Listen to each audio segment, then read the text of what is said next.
الحمد لله رب العالمين نحمده ونستعينه ونؤمن به ونتوكل عليه ونعوذ بالله من شرور أنفسنا ومن سيئات أعمالنا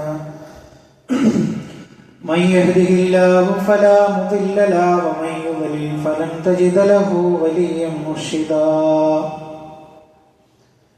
اللهم صل على محمد وعلى آل محمد كما صليت على إبراهيم وعلى آل إبراهيم إنك حميد مجيد اللهم بارك على محمد وعلى آل محمد كما باركت على إبراهيم وعلى آل إبراهيم إنك حميد مجيد أما بعد فإن خير الحديث كتاب الله وخير الهدي هدي محمد صلى الله عليه وسلم وشر الأمور محدثاتها وكل محدثة بدعة وكل بدعة ضلالة وكل ضلالة في النار يا أيها الذين آمنوا اتقوا الله حق تقاته ولا تموتن إلا وأنتم مسلمون. സ്നേഹമുള്ള സത്യവിശ്വാസികളെ വിശ്വാസിനികളെ ലോകരക്ഷിതാവും പ്രപഞ്ചങ്ങളുടെ പരിപാലകനുമായ അല്ലാഹുവിന്റെ ആജ്ഞകളും നിർദ്ദേശങ്ങളും ജീവിതത്തിന്റെ എല്ലാ മേഖലകളിലും പാലിക്കണമെന്ന് ഉണർത്തുകയാണ്, ഓർമ്മപ്പെടുത്തുകയാണ്. റഹ്മാനായ റബ്ബ് നമ്മുടെ കൂടിച്ചേരൽ ഉഖറവിയായ ലോകത്ത് നന്മകൾ ലഭിക്കുന്ന അമലുകളിൽ ഉൾപ്പെടുത്തി അനുഗ്രഹിക്കുമാറാകട്ടെ. പ്രിയപ്പെട്ട സത്യവിശ്വാസികളെ, ഹജ്ജിന്റെ മാസങ്ങളിലൂടെയാണ് നമ്മൾ പ്രവേശിച്ചുകൊണ്ടിരിക്കുന്നത്. നമുക്കെല്ലാവർക്കും അറിയാവുന്നതുപോലെ പരിശുദ്ധ ഹജ്ജ് കർമ്മം നിർവഹിക്കുന്നതിന് വേണ്ടി ലോകത്തിന്റെ നാനാഭാഗങ്ങളിൽ നിന്ന് അള്ളാഹുവിന്റെ വിളിക്കുത്തരം നൽകി വിശ്വാസികൾ കഅബാലയത്തിലേക്ക് എത്തിച്ചേരുന്ന സന്തോഷകരമായ സാഹചര്യത്തിലാണ് നമ്മളെല്ലാവരും ഉള്ളത്. അതോടൊപ്പം നമ്മുടെ നാടുകളിൽ നിന്നുമൊക്കെ ഒട്ടനവധി ആളുകൾ അവരുടെ ജീവിതത്തിലെ തന്നെ ഏറ്റവും വലിയ ഒരു ഭാഗ്യമായി കരുതുന്ന ഹജ്ജ് കർമ്മം നിർവഹിക്കാൻ വേണ്ടി പോയിക്കൊണ്ടിരിക്കുന്ന ഒരു സന്ദർഭം നമ്മുടെ ചുറ്റുപാടിലുമുണ്ട്. അല്ലാഹു മഖ്ബൂലായ ഹജ്ജ് ചെയ്തു വരാനുള്ള തൗഫീഖ് അവർക്ക് എല്ലാവർക്കും പ്രദാനം ചെയ്യുമാറാവട്ടെ. പ്രിയപ്പെട്ടവരെ, ഹജ്ജുമായി ബന്ധപ്പെട്ട് നമ്മൾ മനസ്സിലാക്കേണ്ടുന്ന ഒരു പ്രധാനപ്പെട്ട വിഷയമാണ് ഇവിടെ സൂചിപ്പിക്കുന്നത്. നമുക്കെല്ലാവർക്കും അറിയാവുന്നതുപോലെ ഏകനായ റബ്ബിനെ ലാ ഇലാഹ ഇല്ലല്ലാഹ് എന്നുള്ളതാണ് ഇസ്ലാമിന്റെ അടിത്തറ. ആരാധനക്ക് അർഹൻ അല്ലാഹു മാത്രം. അല്ലാഹുവിനെ പോലെ ആരാധിക്കാൻ, പ്രാർത്ഥിക്കാൻ, നേർച്ച നേരാൻ, അറവ് നടത്താൻ, അങ്ങനെ ഇബാദത്തായി എന്തൊക്കെയുണ്ടോ അങ്ങനെ ഒന്ന് സമർപ്പിക്കാൻ അല്ലാഹു മാത്രമേ ഉള്ളൂ എന്ന് വിശ്വസിക്കുന്നവരാണ് മുസ്ലിങ്ങൾ. മുസ്ലിം ആകണമെങ്കിൽ ലാ ഇലാഹ ഇല്ലല്ലാഹിൽ അടിയുറച്ച് വിശ്വസിച്ചേ മതിയാകും. അപ്പൊ അതൊന്നുകൂടി വ്യക്തമായി മനസ്സിലാക്കണമെങ്കിൽ നമ്മൾ സാധാരണ പറയാറുള്ള ഒരു ഉദാഹരണമുണ്ട്. മുഹമ്മദ് നബി സല്ലല്ലാഹു അലൈഹി വസല്ലം പ്രവാചക ശൃംഖലയിലെ അവസാനത്തെ കണ്ണിയാണ്. ഇനി ഒരു നബി വരാനില്ല. പ്രവാചകന്മാരുടെ ഹാത്തമായിട്ട്, മുദ്രയായിട്ട്, അവസാനത്തെ നബിയായിട്ട് വന്ന ആളാണ് മുഹമ്മദ് മുസ്തഫ സല്ലല്ലാഹു അലൈഹി വസല്ലം. അപ്പൊ ഒരു മുസ്ലിമായ ഒരു വ്യക്തി മുഹമ്മദ് നബിയെ കാക്കണേ എന്ന് പറഞ്ഞാൽ അവൻ ഇസ്ലാമിൽ നിന്ന് പുറത്താണ്. അതാണ് ഈ ദീനിന്റെ പ്രത്യേകത. പ്രവാചകൻ സല്ലല്ലാഹു അലൈഹി വസല്ലമയാകട്ടെ, മുൻപ് കഴിഞ്ഞു പോയ ഏതൊരു നബിയാകട്ടെ, അല്ലെങ്കിൽ ആ പ്രവാചകന്മാർക്ക് താഴെയുള്ള ഏത് വ്യക്തിത്വങ്ങളാകട്ടെ, സ്വാലിഹ്യങ്ങളാകട്ടെ, അവരോട് ദുആ ചെയ്തു കഴിഞ്ഞാൽ ഇസ്ലാമിൽ നിന്ന് പുറത്താണ് എന്നുള്ളതാണ് ലാ ഇലാഹ ഇല്ലല്ലാഹ് മനസ്സിലാക്കാനുള്ള ഒരു എളുപ്പ വഴി എന്ന് പറയുന്നത്. ആരാധന അള്ളാഹുവിനോട് മാത്രമേ പാടുള്ളൂ. ഇതാണ് ഇസ്ലാം വിഭാവനം ചെയ്യുന്ന ഏറ്റവും മഹത്തായ ഒന്നാമത്തെ കാര്യം. അത് മാത്രമല്ല, അതുകൊണ്ട് തന്നെ ഇസ്ലാമിലുള്ള ഏതൊരു ആരാധനാ കർമ്മവും ഈ തൗഹീദാണ് വിളംബരം ചെയ്യുന്നു. ഇപ്പൊ ഇവിടെ ബാങ്ക് വിളി കഴിഞ്ഞു. ആ ബാങ്ക് വിളിയിൽ എന്താ പറയുന്നത്? അള്ളാഹുവാണ് വലിയവൻ, ഞാൻ സാക്ഷ്യം വഹിക്കുകയാണ്, ആരാധനക്കരൻ അഷ്ഹദു അല്ലാ ഇലാഹ ഇല്ലല്ലാഹ്. രണ്ടാമത്തെ വാചകം എന്താണ്? ഞാൻ സാക്ഷ്യം വഹിക്കുകയാണ് മുഹമ്മദ് നബി കരീം സല്ലല്ലാഹു അലൈഹി വസല്ലം റസൂലാണ്, ആ അല്ലാഹുവിന്റെ റസൂലാണ്, ദൂതനാണ് എന്ന് ഞാൻ സാക്ഷ്യം വഹിക്കുന്നു. ഈ പ്രഖ്യാപനമാണ് ഇസ്ലാമിന്റെ ഏതൊരു ആരാധന എടുത്താലും നമുക്ക് കാണാൻ കഴിയുന്നത്. അത് മാത്രമല്ല, നമ്മളെ സംബന്ധിച്ചിടത്തോളം നമ്മൾ മനസ്സിലാക്കേണ്ടത്, ഇസ്ലാമിൽ പഠിപ്പിക്കപ്പെട്ട ഏതൊരു പ്രാർത്ഥനയാകട്ടെ, അത് റബ്ബന എന്നോ അല്ലെങ്കിൽ അല്ലാഹുമ്മ എന്നോ അല്ലാതെ നമുക്ക് കാണാൻ കഴിയില്ല. മുൻകഴിഞ്ഞ ഏതെങ്കിലും ഒരു നബിമാരുടെ പേര് വെച്ച് ഇബ്രാഹിം നബിയെ കാക്കണേ എന്ന് പറയുന്ന, അല്ലെങ്കിൽ ഇസ്മായിൽ നബിയെ കാക്കണേ, എന്തിനേറെ മുഹമ്മദ് നബിയെ കാക്കണേ എന്ന് പറയുന്ന ഒരു പ്രാർത്ഥന ഇസ്ലാമിൽ നമുക്ക് കാണാൻ കഴിയില്ല. പ്രിയപ്പെട്ടവരെ, നമ്മളെ സംബന്ധിച്ചിടത്തോളം ഇപ്പൊ ഹജ്ജ് ആണല്ലോ നമ്മൾ പറഞ്ഞു വന്നത്. ഈ ഹജ്ജ് തന്നെ നമ്മൾ എടുത്ത് പരിശോധിക്കുമ്പോൾ ആ ഹജ്ജ് കർമ്മത്തിൽ നമുക്ക് കാണാൻ കഴിയുമ്പോൾ നമ്മൾ നിസ്കരിക്കുകയാണ്. ആ നിസ്കാരത്തിന്റെ ആദ്യാവസാനം അള്ളാഹുവിനോടുള്ള മുനാജാത്താണുള്ളത്. അവന്റെ പടപ്പുകളുമായി ബന്ധപ്പെട്ട ഒരു കാര്യവും അതിലില്ല. സാധാരണ ചില ആളുകളെങ്കിലും വസ്വാസിൽ ഉണ്ടാക്കാൻ പരിശ്രമിക്കാറുണ്ട് ബോധപൂർവം. അവർക്കും അറിയാം ഞങ്ങൾ ഈ പറയുന്നത് ഹക്കല്ല എന്നുള്ളത്. എന്താണ് അവർ പറയാറുള്ളത്? നിങ്ങൾ മരിച്ചവർ കേൾക്കില്ല എന്ന് പറയുന്നുണ്ട്. പക്ഷേ നമ്മളൊക്കെ അത്തഹിയാത്തിൽ ചൊല്ലുന്നുണ്ടല്ലോ, അസ്സലാമു അലൈക അയ്യുഹൻ നബിയു, ഓ പ്രവാചക, അങ്ങയുടെ മേൽ സലാം ഉണ്ടാകട്ടെ, സമാധാനം ഉണ്ടാവട്ടെ എന്ന് പറയാറുണ്ടല്ലോ. അപ്പൊ അത് ഈ ചൊല്ലുന്ന ആള് മുഹമ്മദ് നബി കേൾക്കുമെന്ന് വിചാരിച്ചിട്ടല്ലേ ഇത് ചെയ്യുന്നത് എന്ന് ചില ആളുകൾ ബോധപൂർവം ഒരു വസ്വാസം ഉണ്ടാക്കാൻ പരിശ്രമിക്കാറുണ്ട്. ശരിക്കൊരു സത്യവിശ്വാസിയുടെ മറുപടി എന്താണ്? അത് നമ്മൾ മാത്രമല്ല ചൊല്ലിയത്, അത് ചൊല്ലണം എന്നുള്ളത് ആരാണ് ആദ്യം കാണിച്ചു തന്നത്? ഹബീബായ റസൂലുള്ളാഹി സ്വല്ലല്ലാഹു അലൈഹി വസല്ലമയാണ്. ആ പ്രവാചകനും അത്തഹിയാത്തിൽ എങ്ങനെയാ ചൊല്ലിയത്? അസ്സലാമു അലൈക അയ്യുഹൻ നബിയു എന്നുള്ളതാണ്. അതിനുശേഷം ഇനി ഖിയാമത്ത് നാൾ വരെ വരാനുള്ള വിശ്വാസികളും എന്താ ചൊല്ലേണ്ടത്? അസ്സലാമു അലൈക അയ്യുഹൻ നബിയു എന്നാണ്. അങ്ങനെ പറഞ്ഞാൽ അത് ചൊല്ലുന്ന ആളെ സംബന്ധിച്ചിടത്തോളം അയാളുടെ വിശ്വാസം എന്താണ്? ഞാൻ ഈ ചൊല്ലുന്ന പ്രാർത്ഥന കേട്ട് അള്ളാഹു പ്രവാചകന് സമാധാനം നൽകട്ടെ എന്നുള്ളതാണ് ഒരു വിശ്വാസി ചിന്തിക്കുകയും അങ്ങനെ ചിന്തിക്കാനും പാടുള്ളൂ. അതല്ലാതെ ഇത് മുഹമ്മദ് നബി സല്ലല്ലാഹു അലൈഹി വസല്ലം കേൾക്കും എന്നുള്ളത് ഒരിക്കലും ഒരു വിശ്വാസി ചിന്തിക്കുകയില്ല.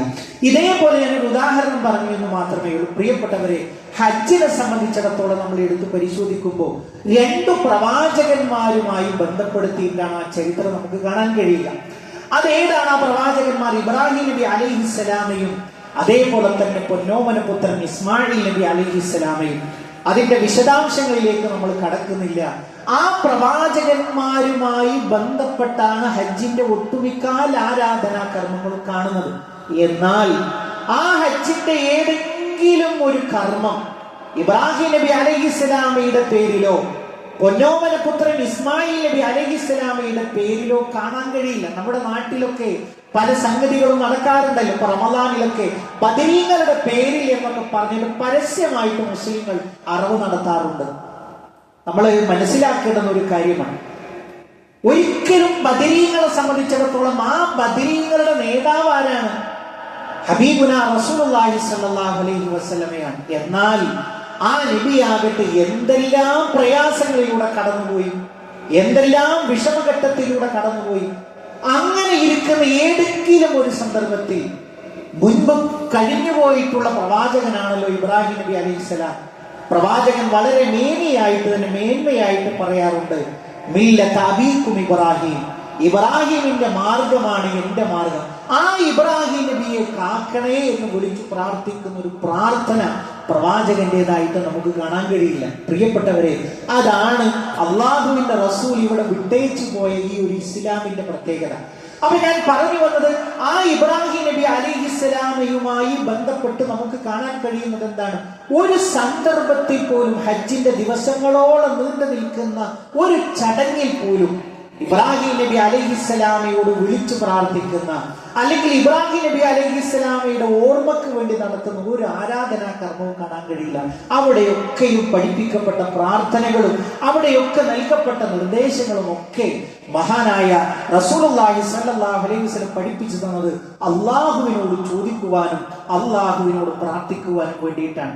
മാത്രമല്ല പ്രിയപ്പെട്ടവരെ, ഇബ്രാഹിം നബി അലൈഹിസ്സലാം നടത്തുന്ന ഒരു പ്രാർത്ഥനയുണ്ട്. എന്താ പ്രാർത്ഥന? റബ്ബനാ വജഅൽനാ മുസ്ലിമൈനി ലക്, അള്ളാഹുവേ ഞങ്ങളെ രണ്ടുപേരെയും നീ മുസ്ലിങ്ങളാക്കണേ. ആരാ രണ്ടുപേർ? ഇബ്രാഹിം നബി അലൈഹിസ്സലാമയും ഇസ്മായിൽ നബി അലൈഹിസ്സലാമയും. അവിടെ നിർത്തിയില്ല, വമിൻ ദുരിയത്തിനാ, ഞങ്ങളുടെ സന്താനങ്ങളിൽ നിന്നും അള്ളാഹുവെ മുസ്ലിങ്ങൾ ഉണ്ടാക്കണേ. എന്താ മുസ്ലിം എന്ന് പറഞ്ഞാൽ?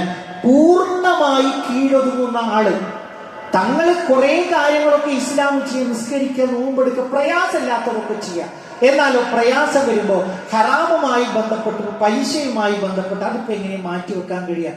അല്ലെങ്കിൽ വ്യഭിചാരവുമായി ബന്ധപ്പെട്ട് അതൊക്കെ ഇപ്പൊ നാട്ടു നടപ്പിലുള്ളതല്ലേ. ഇങ്ങനെ തനിക്ക് വേണ്ടി ഒരു ദീൻ ഉണ്ടാക്കുക, അതല്ല.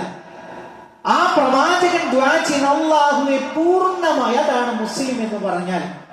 ആദ്യ അവസാനം പൂർണ്ണമായി അള്ളാഹുവിന്റെ തൃപ്തിക്ക് വേണ്ടി ജീവിക്കുന്നവരാക്കണേ എന്നെയും എന്റെ മകനെയും. തീർന്നില്ല, അള്ളാഹുവിനോട് അവർ പ്രാർത്ഥിക്കുന്നു, വതുബ് അലൈന, ഞങ്ങളുടെ തൗബ, പശ്ചാത്താപം നീ സ്വീകരിക്കണേ, ഇന്നക അൻത തവ്വാബുർ റഹീം. അപ്പൊ ഒരു പ്രവാചകൻ ദുആ ചെയ്യുകയാണ്. ആ പ്രവാചകന്റെ പ്രാർത്ഥനയിൽ ഉടനീളം കാണാൻ കഴിയുന്നത് അള്ളാഹുവിനോട് പ്രാർത്ഥിക്കുന്നതാണ്. ഞാനൊരു ഉദാഹരണം മാത്രം സൂചിപ്പിച്ചു എന്നുള്ളതാണ്. ഇതാണ് ഒന്നാമത്തെ ഒരു കാര്യം.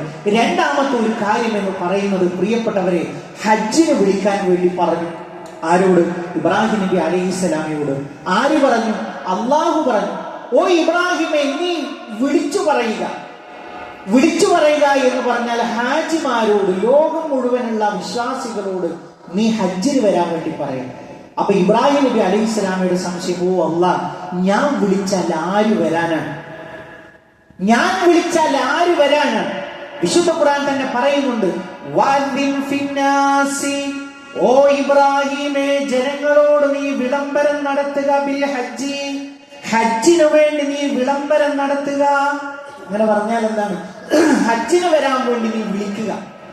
അങ്ങനെ ഹദീസിൽ വിശദീകരണത്തിൽ കാണാൻ കഴിയും, ഇബ്രാഹിം നബി അലൈഹിസ്സലാം അള്ളാഹിനോട് ആവലാതി പറഞ്ഞു, അല്ലാഹ്, ഞാൻ വിളിച്ചാൽ ആര് വരാനാണ്?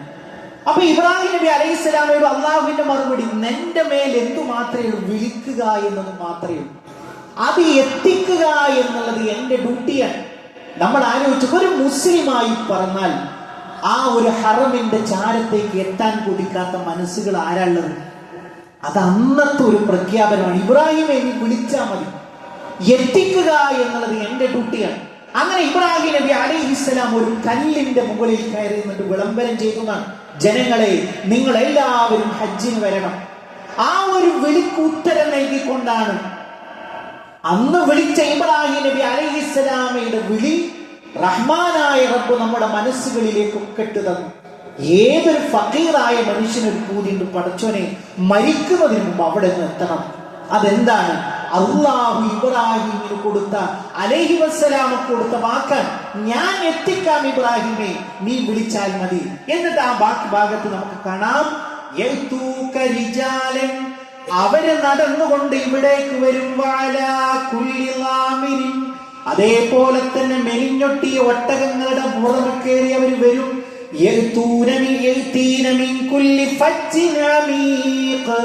എല്ലാ ഊടുവഴികളിൽ നിന്നും, എല്ലാ വഴികളിൽ നിന്നും അവരിങ്ങനെ ഒഴുകി വരും. എന്തിനാണത്?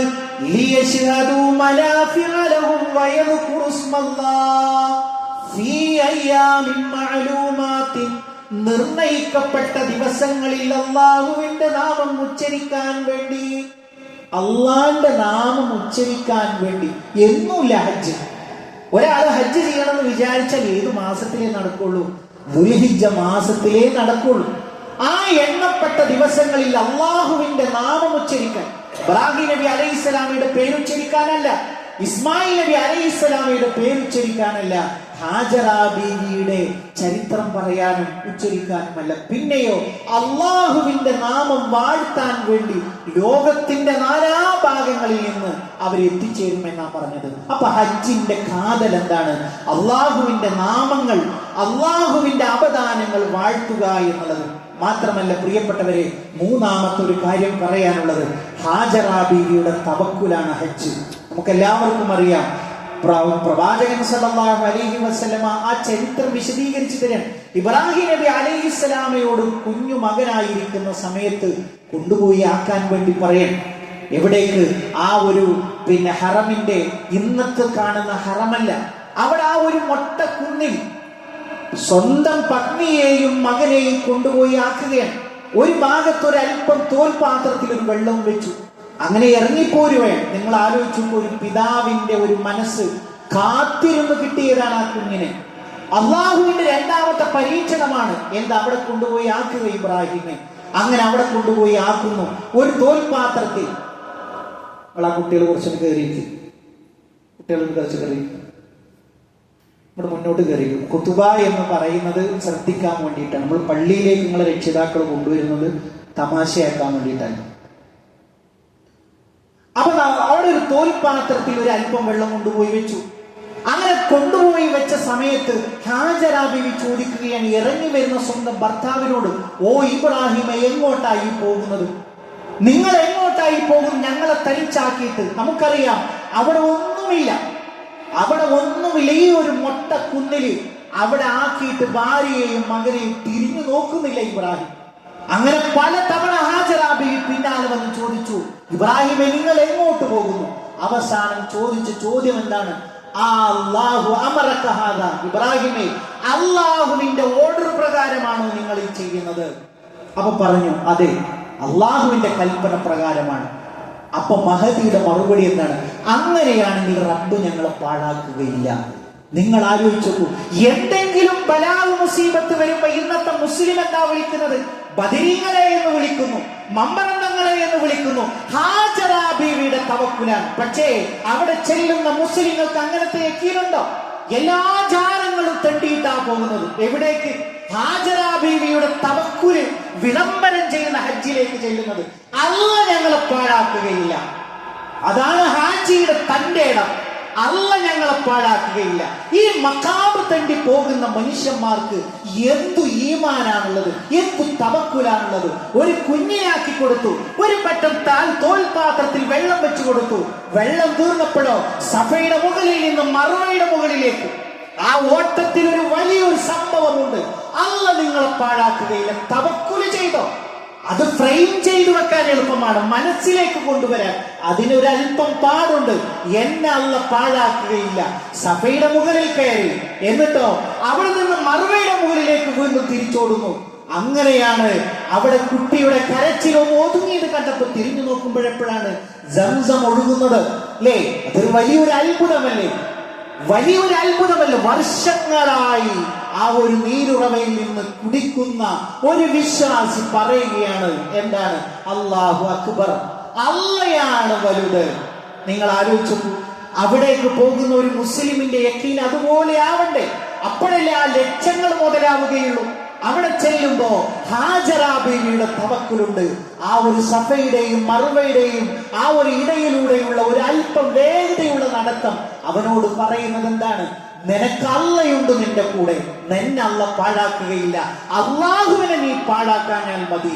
അവനോട് ഒന്നിനെയും ഒരു കലർപ്പും അവനോടുള്ള വിശ്വാസത്തിൽ വഞ്ചന കാണിക്കരുത്. ഇത് മാത്രമേ നീ ചെയ്യേണ്ടൂ. പ്രിയപ്പെട്ടവരെ, അതാണ് ഹജ്ജ് നമ്മളെ ഓർമ്മിപ്പിക്കുന്നത്. മൂന്നാമത്തെ ഒരു കാര്യം, അങ്ങനെ ഇബ്രാഹിം നബി, നാലാമത്തെ ഒരു കാര്യം, ഇബ്രാഹിം നബി അലൈഹിസ്സലാം താഴ്വാരത്തിലെത്തി. അങ്ങനെ അടിയിലെത്തി കുന്നിന്റെ താഴെ എത്തിയപ്പോ ഹൃദയം നുറുങ്ങുന്ന വേദനയാണ്. സ്വന്തം മകനെയും ഭാര്യയെയുമാണ് അവിടെ ആക്കിയത്. കുറെ കാത്തിരിപ്പുകൾക്ക് ശേഷം കിട്ടിയതാണ് ആ കുഞ്ഞിനെ.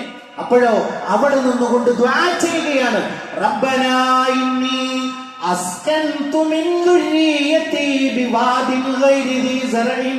അല്ലാഹുവേ, കൃഷികളൊന്നുമില്ലാത്ത, ഫലഭൂയിഷ്ടമില്ലാത്ത ഈ ഒരു ഭാഗത്ത് എന്റെ മക്കളെ ഞാൻ പാർപ്പിച്ചിരിക്കുന്നു.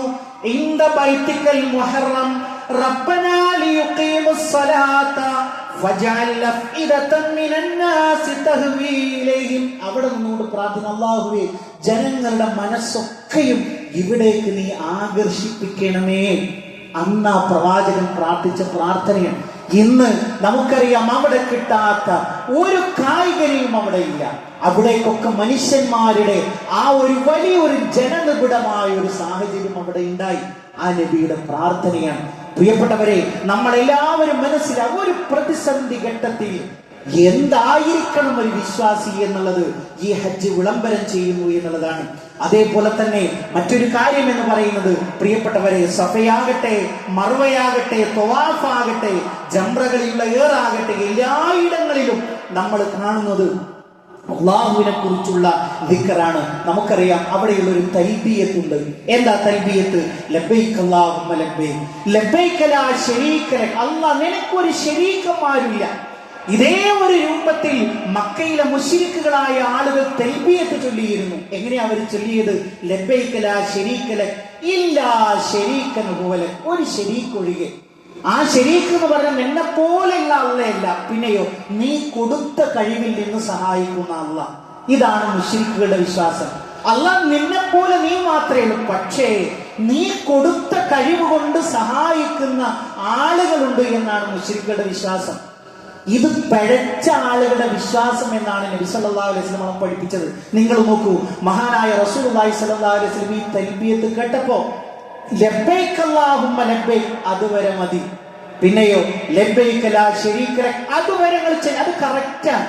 പിന്നെയോ ഇല്ലാ ശരീക്കൻ, നിങ്ങൾ അതുവരെ ചെയ്യാൻ മതി. പിന്നെ അള്ളാഹുവിനെന്തില്ല, ഒരു ശരീക്കില്ല, ഒരു പങ്കുകാരനില്ല എന്നുള്ളത് അതുവരെ നിങ്ങളുടെ ശരിയാണ് എന്ന് പ്രവാചകൻ സല്ലല്ലാഹു അലൈഹി വസല്ലമ തിരുത്തിയതായിട്ട് കാണാൻ കഴിയും. ഒരു നബിക്ക് പോലും സ്വന്തം മകളോട് ഫാത്തിമ റളിയല്ലാഹു അൻഹയോട് പറഞ്ഞതെന്താണ്? യാ ഫാത്തിമ അൻകിരി നഫ്സകി മിനൻ നാർ. പൊന്നുമോളെ, നരകത്തിൽ നിന്നും എന്റെ തടിയെ നീ സലാമത്താക്കണം. നബിയാണെന്ന് പറഞ്ഞിട്ട് ഫാത്തിമ, നിനക്ക് എന്റെ കൂടെ സ്വർഗത്തിലേക്ക് വരാൻ കഴിയില്ല. അങ്ങനെയായിരുന്നുവെങ്കിൽ നിങ്ങൾ ആലോചിച്ച് നോക്കൂ, നൂഹ് നബി അലൈഹിസ്സലാമിയുടെ ചരിത്രം പഠിപ്പിച്ചിരുന്നില്ലേ? ആ ചരിത്രത്തിൽ എന്താ കാണുന്നത്? പൊന്നുമോനെ പല തവണ വിളിച്ച് കപ്പലിൽ കയറ്റാൻ വേണ്ടി പരിശ്രമിക്കുന്ന ഒരു ഉപ്പ എന്നുള്ള നിലയ്ക്ക് അവസാനം അല്ലാഹ് പറഞ്ഞു, അത് നിന്റെ അഹിലല്ല. ഓ നൂഹേ, അത് നിന്റെ അഹിലല്ല, അത് നിന്റെ അഹിലല്ല എന്ന് പറഞ്ഞ് തീർപ്പ് പറയണമല്ല.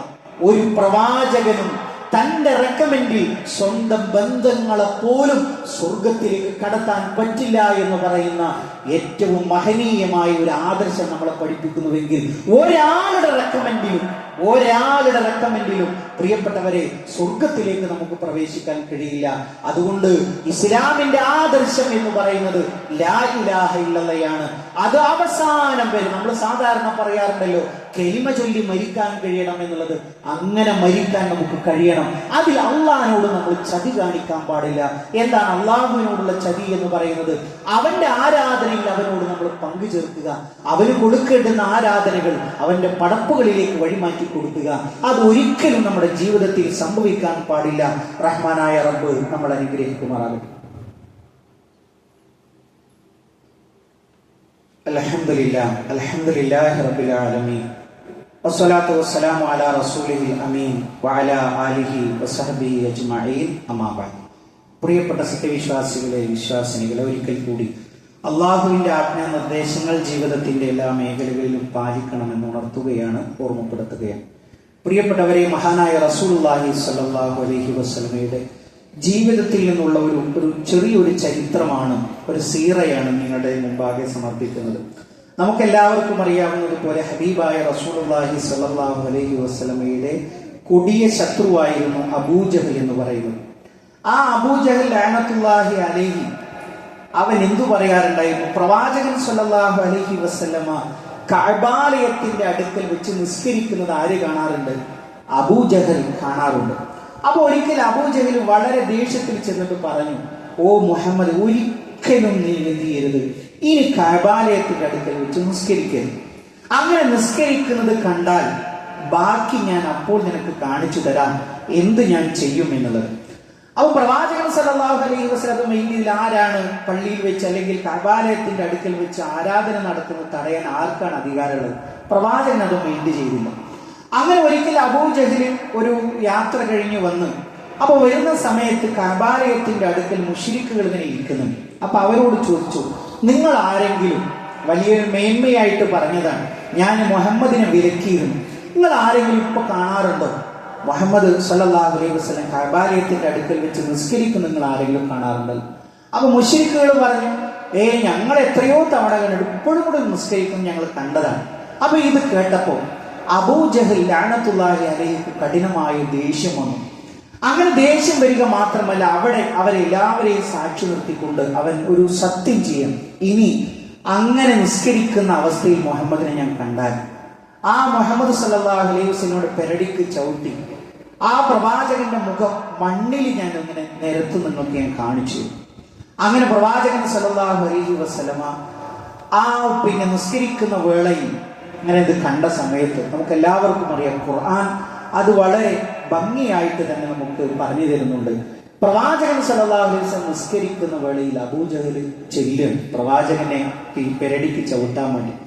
അങ്ങനെ ചെന്ന ഈ അബൂജഹൽ പ്രവാചകന്റെ അടുത്തെത്തുന്നതിന് മുമ്പ് അവിടെ ഇങ്ങനെ സ്റ്റക്കായിട്ട് നിൽക്കണം, ആകെ വിറലി പിടിച്ച്, അല്ലെങ്കിൽ ആകെ മുഖമൊക്കെ ഇങ്ങനെ വിവരണമായി, ആകെ ഒരു ഭയപ്പാട് പിടിച്ചിട്ട്. അപ്പോൾ പിന്നിൽ ഇത് വിളിച്ചു വെച്ചു, എന്തു പറ്റി? ഇത് കാണാൻ വേണ്ടി നിൽക്കുന്ന ഈ കാണികൾ വെച്ചു, എന്തു പറ്റി? അപ്പൊ തിരിച്ചു വന്നിട്ട് പറയാണ്, ഞാൻ അങ്ങനെ ചെന്നപ്പോ എന്റെയും മുഹമ്മദിന്റെയും ഇടയിൽ തീ കൊണ്ടുള്ള ഒരു വലിയൊരു കിടങ്ങ് കണ്ടു. മാത്രമല്ല ചിറകുള്ള ചില സൃഷ്ടികളെയും ഞാൻ കണ്ടു. ഇത് വിശുദ്ധ ഖുർആൻ നമുക്ക് എല്ലാവർക്കും അറിയാവുന്ന ഒരു കാര്യം. ഖുർആൻ നമുക്ക് പറഞ്ഞു തരുന്നു, വിരോധിക്കുന്നവനെ തടയുന്നവനെ നീ കണ്ടോ? അടിമ നിസ്കരിക്കുമ്പോ അത് തടയുന്നവനെ നീ കണ്ടോ? അതായത് അബൂജഹലിനെ കുറിച്ചാണ് അത് പരാമർശിക്കുന്നത്. എന്നിട്ട് അല്ലാഹു പറയുന്നു, ഒരാള് സന്മാർഗത്തിലായിരുന്നത് നീ കണ്ടില്ലേ? ഒരാൾ നന്നായത് നീ കണ്ടില്ലേ? എന്നിട്ടോ അയാൾ ചെയ്ത പാതകം എന്താണ്? ജനങ്ങളോട് നന്നാവാൻ പറഞ്ഞു എന്നുള്ളതാണ് അയാൾ ചെയ്ത കുറ്റം. തഖ്വ കൊണ്ട് കൽപ്പിച്ചു എന്നുള്ളതാണ് കുറ്റം. എന്നിട്ട് അല്ലാഹു സുബ്ഹാനഹു വതആല പറയാണ്, അലം യഅലം ബി അന്നല്ലാഹ യറാ. കാണുന്നില്ല, അവൻ മനസ്സിലാക്കുന്നില്ലേ? ഇതൊക്കെ അല്ലാഹു കാണുന്നുണ്ട്. കല്ലാ വേണ്ട, ലഇല്ലം യൻതഹി ലനസ്ഫഅൻ ബിന്നാസിയ നാസിയത്തിൻ കാദിബത്തിൻ ഖാതിഅ ഫൽയദ്ഉ നാദിയ സനദ്ഉ സബാനിയ. ഇതവൻ നിർത്തിയില്ലെങ്കിൽ നാം സബാനിയത്തിനെ വിളിക്കും. സബാനിയത്ത് എന്ന് പറയുന്നത് അല്ലാഹുവിന്റെ അദാബിന്റെ മലായിക്കത്തുകളാണ്. ആ മലായിക്കത്തുകൾ വന്നാൽ ഇവന്റെ കാര്യം എന്തായിരിക്കും എന്നുള്ളതാണ് ചോദിക്കുന്നത് അല്ലാഹു സുബ്ഹാനഹു വ തആല. അതാണ് അബൂജഹൽ ലഅനത്തുല്ലാഹി അലൈഹി നേരിട്ട് കണ്ടത്. അതിലാകെ ഭയപ്പെട്ടുകൊണ്ട് അവൻ പിന്മാറുകയാണ് ചെയ്തത് എന്ന ചരിത്രത്തിൽ നമുക്ക് കാണാൻ കഴിയും. പ്രിയപ്പെട്ടവരെ, ഇങ്ങനെ ഒരുപാട് പീഡനങ്ങളിലൂടെ പ്രവാചകൻ സല്ലല്ലാഹു അലൈഹി വസല്ലമ നമ്മിലേക്ക് എത്തിച്ചു തന്നിട്ടുള്ള ഒരു ഹുദയുടെ വെളിച്ചമാണ് ലാ ഇലാഹ ഇല്ലല്ലാഹ്. അത് നഷ്ടപ്പെടാതെ അതിൽ തന്നെ ജീവിച്ച് അത് വിശ്വാസമായി സ്വീകരിച്ച് അതിൽ തന്നെ മരണപ്പെട്ടു പോവാൻ നമ്മൾ ജാഗ്രതയോടുകൂടി നമ്മൾ അമൽ ചെയ്യണം. റഹ്മാനായ റബ്ബ് ഇരു ലോകത്തും വിജയം വരിക്കുന്ന മുഅ്മിനീങ്ങളിൽ മുത്തഖീങ്ങളിൽ നമ്മളെ എല്ലാവരെയും ഉൾപ്പെടുത്തി അനുഗ്രഹിക്കുമാറാകട്ടെ. ഇതേപോലെ അവന്റെ ജന്നാത്തിൽ ഫിർദൗസിൽ ഒരുമിച്ചിരിക്കാനുള്ള ഭാഗ്യം നൽകി അല്ലാഹു നമ്മളെ ഓരോരുത്തരെയും അനുഗ്രഹിക്കുമാറാകട്ടെ. ജീവിത അവസാനം വരെ മുഅ്മിനായി മുത്തഖിയായി ജീവിച്ച് മരണപ്പെട്ടു പോകാനുള്ള ഭാഗ്യം അല്ലാഹുവേ ഞങ്ങൾക്ക് ഓരോരുത്തർക്കും നീ പ്രദാനം ചെയ്യണമേ റഹ്മാനെ. അല്ലാഹുവേ, ഞങ്ങളുടെ കൂട്ടത്തിൽ രോഗങ്ങളെ കൊണ്ട്, മാറാ വേദനകളെ കൊണ്ട് കഷ്ടപ്പെടുന്ന ഒട്ടനവധി ആളുകളുണ്ട്. അല്ലാഹുവേ, എല്ലാവർക്കും മാനസികവും ശാരീരികവുമായ ശിഫ നീ പ്രദാനം ചെയ്യണമേ റഹ്മാനെ. അല്ലാഹുവേ, ഞങ്ങളുടെ കുടുംബ ജീവിതത്തിൽ സന്തോഷത്തെ നീ പ്രദാനം ചെയ്യണമേ റഹ്മാനെ. അല്ലാഹുവേ, സ്വാലിഹായ മക്കളെ ഞങ്ങൾക്ക് നീ പ്രദാനം ചെയ്യണമേ റഹ്മാനെ. അല്ലാഹുവേ, ഞങ്ങളുടെ ഇണകളിൽ കൺകുളിർമയെ നീ പ്രദാനം ചെയ്യണമേ റഹ്മാനെ. അല്ലാഹുവേ, ഞങ്ങളുടെ മാതാപിതാക്കൾക്ക് നീ പുറത്തു കൊടുക്കണമേ റഹ്മാനെ. അല്ലാഹുമ്മ ഗ്ഫിർ ലിൽ മുഅ്മിനീന വൽ മുഅ്മിനാത്ത് വൽ മുസ്ലിമീന വൽ മുസ്ലിമാത്ത് അൽ അഹ്യാഇ മിൻഹും വൽ അംവാത്ത് ഇന്നക മുജീബുദ് ദഅവാതി യാ ഖാദിയൽ ഹജാത്ത്. اللهم اجرنا من النار اللهم اجرنا من النار اللهم ربنا تقبل منا انك انت السميع العليم تب علينا انك انت التواب الرحيم آمين آمين برحمتك يا ارحم الراحمين اللهم صل على محمد.